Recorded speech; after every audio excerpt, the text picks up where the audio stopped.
Hello hello hello hello নমস্কার। কবিগুরুকে শ্রদ্ধা জানিয়ে আজকে আমাদের সশক্তকের পক্ষ থেকে আমরা একটি গান নিবেদন করব।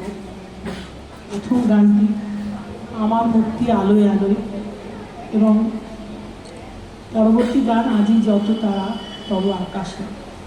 আর আমরা অবশ্যই ধন্যবাদ জানাবো আকাশ মিউজিক এবং সঙ্গীত সঙ্গীত শিক্ষায়তনকে আমাদেরকে এই সুযোগ করে দেওয়ার জন্য। এখানে শুরু করছি গানটি। প্রথম গানটি হচ্ছে পূজা পর্যায়, রাগ মিশ্র কেদার, তাল তেওড়া।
আমাদের নিবেদন